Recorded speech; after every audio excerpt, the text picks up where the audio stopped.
अस्सलाम वालेकुम नाज़रीन। सिंध अजरक जे ख़बरुनि जो सिलसिलो जारी आहे। तव्हांखे सकरन मां ख़बर ॿुधायूं। सिंध यूथ एक्शन कमेटी जे चेयरपर्सन सिंधु नवाज़ घांगरो सकरन प्रेस क्लब में प्रेस कॉन्फ्रेंस कंदे चयो जॾहिं बि असां उन्हनि खे सॾु ॾिनो आहे उन्हनि असांजे सॾ में सॾी ॾिनो आहे।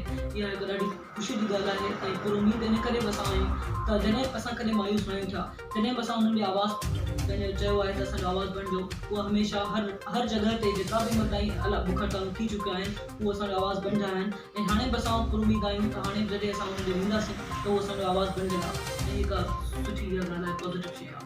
सिंध जे झंग में रोड रस्तनि ते इहो आवाज़ खणी उथिया आहियूं त सिंधी माण्हू कॾहिं बि सिंधु दरिया ते को बि डैम कॾहिं बि एक्सेप्ट न कंदा, उहो कालाबाग डैम हुजे या बादशाह डैम हुजे या उनजो को बि नालो हुजे।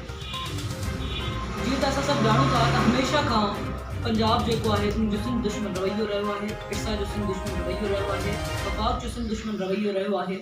छो जो जॾहिं बि पाणी जा मुआहिदा थिया आहिनि उन्हनि कंहिं बि मुआहिदे ते, चाहे उहो रिटन में हुजे या वर्बल हुजे, कंहिं बि मुआहिदे ते कॾहिं बि उन्हनि अमल नाहे कयो। ऐं इंटरनेशनल लॉ जे हिसाब सां ॾिठो वञे या वरी पंहिंजो इस्लामिक लॉ जे हिसाब सां ॾिठो वञे त जॾहिं बि वॾा डैम ठहंदा आहिनि त जॾहिं बि डैम ठहंदा आहिनि तॾहिं लोअर रिपेलियंस जेका हूंदा आहिनि, जेका पछाड़ती वारा माण्हू हूंदा आहिनि, उन्हनि खां राय वठी वेंदी आहे, उन सां डायलॉग कयो वेंदो आहे। छो जो सभिनी खां जेका मुतासिर आहिनि उहे ई माण्हू थींदा आहिनि। पर हिन दफ़े कोरोना वायरस जे करे हुननि इहो जेको आहे चोर दरवाज़े जे थ्रू इहो ऐलान कयो त असां मुआइदो थी वियो आहे ऐं जेको आहे बादशाह डैम ठहे पियो। असां सिंधी माण्हू कॾहिं बि इहो फ़ाइदो भले हू सम्झंदा हुजनि त हिन टाइम ते हू फ़ाइदो वठी जेको आहे हू डैम ठाहींदा, उहे डैम जेका दुनिया में वॾा डैम रद्द कया पिया वञनि उन्हनि खे तोड़ियो वञे पियो।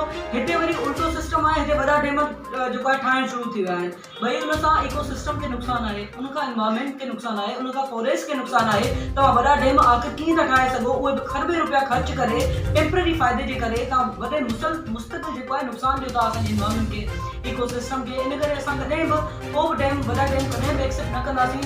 छो जो सिंध जी 80% आबादी जेको आहे उहा ज़राअत ते आहे, उनजी इकॉनमी जेकी आहे उहा ज़राअत ते आहे। ऐं तव्हां हालत असां सभु ॾिसूं था त फसल बंजर थी चुका आहिनि, ज़मीनूं बंजर थी वियूं आहिनि, फसल तबाह थी विया आहिनि, माण्हू असांजा ख़ुदकुशियूं करे रहिया आहिनि ऐं उनखे पाणी आहे कोन। ऐं हीअ पाणी स्टोरेज जी ॻाल्हि कनि था।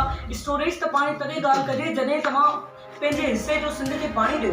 पर हिन टाइम ते सिंध सिर्फ़ु इन डैम सां इन मसइले सां जकड़ियल आहे। उनखां अलावा बि केतिरा ई मामला आहिनि जंहिंसां सिंध हिन वक़्तु जकड़ियल आहे।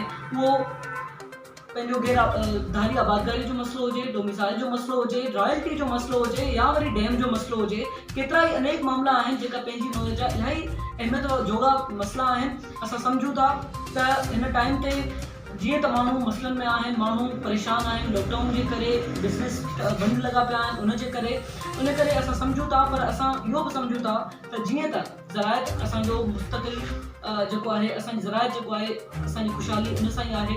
असांजा माण्हू वधीक सफ़र थींदा, इन लाइ असां जिदोजहद कयूं वेठा।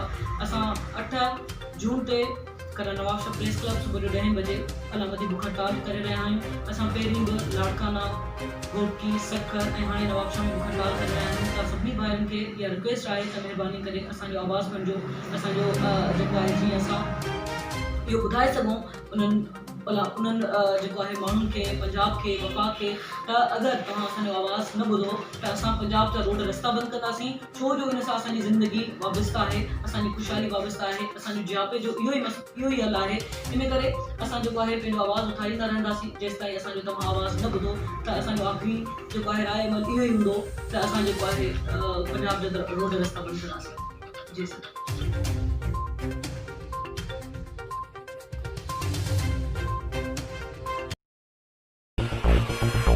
वधीक ख़बरूं ॾिसण लाइ विज़िट कंदा असांजी वेबसाइट www.sindhajraknews.com।